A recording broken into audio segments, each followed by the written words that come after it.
Back to Black Site tonight. We're going to talk about the ex-Marine Daniel Penny being charged with the death of Jordan Neely. First, I would like for you to subscribe to this channel, hit that like button, hit that notification button, but also comment on this video.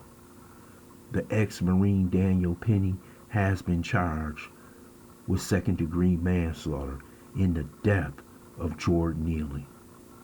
We all know that this happened on the train in New York City, in which Jordan Neely, who was mentally ill, who needed help, was talking out of his mind. He did not harm anybody. He did not touch anybody. Those around him felt fear.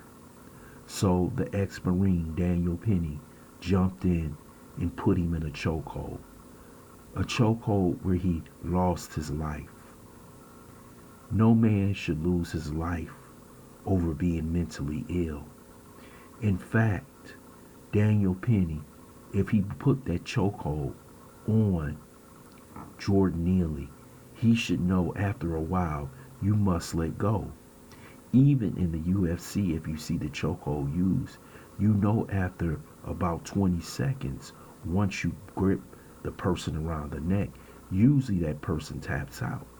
But if you hold that man for minutes on minutes, eventually he loses consciousness and he dies. And that's what happened with Jordan Neely. Yes, there are going to be people out there like Curtis Sliwa and those on the right who said he was doing a noble thing by protecting the public. But you can protect the public and not kill a man. Jordan Neely was unarmed. He did not violate anybody on that train.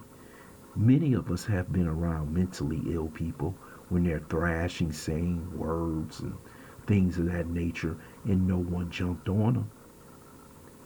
Yes, I believe he would have had the right to do something if he had violated someone, but he didn't do that. People called the police, but by the time they got there, Jordan Neely was dead.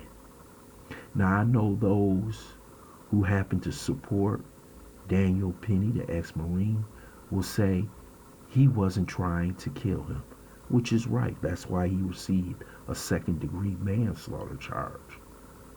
But a man is dead. We just kill a man because he's mentally ill and no one should be held accountable. If you want to be mad at the state of New York and Daniel Penny. All they had to do was subdue the man, hold him down until the police got there. There is no way he should have died. Now I know this was a tough decision for Manhattan DA Alvin Bragg, because he's going to have white liberals who supported him and white people in general supporting the ex-Marine, basically saying he did the right thing.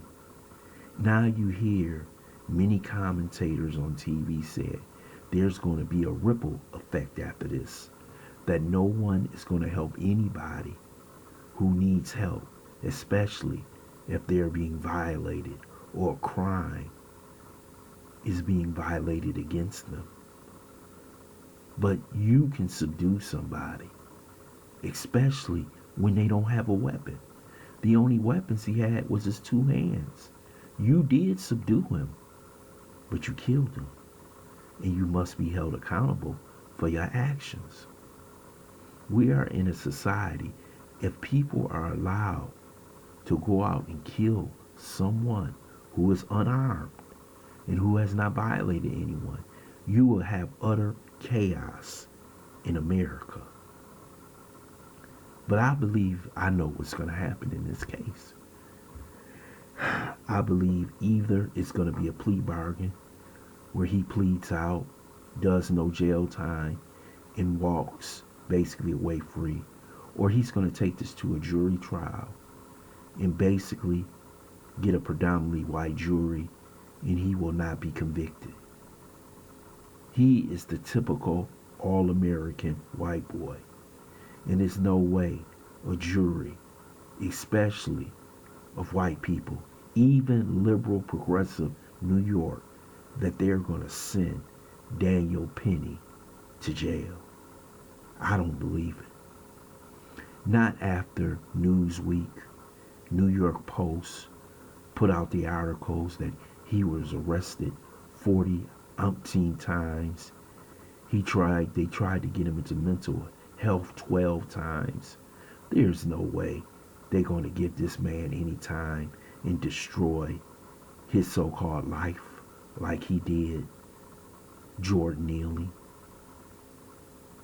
You have to understand, he's still white, and he's still one of them, and they feel as though he has done nothing wrong. Even the liberals will stand for him. So if anybody truly thinks that he's going to do some time, I doubt it. He's got the sympathy of white America, that he was trying to help and save unarmed people against a mentally ill black man. You have to understand, racism flows both ways. It doesn't matter if they're a liberal, progressive Democrat. He's still a white man, and he will get the benefit of the doubt from white people in general, and some of black people, because you know how racism has a boomerang effect on us. So this whole case will be played out in front of America, and most people think that this man won't spend any time in jail. You can charge him all you want to, but they see him as someone who is savable. And what I'm trying to say is that he has no criminal record. He was an ex-Marine. He got an honorable discharge, and he was just trying to help the people in public. And you think that a jury is going to put him in jail. It's not going to happen. And if they put it in front of a grand jury, he might be sent out a clean bill that he goes straight home.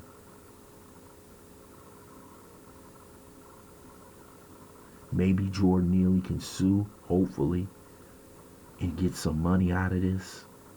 But I doubt that.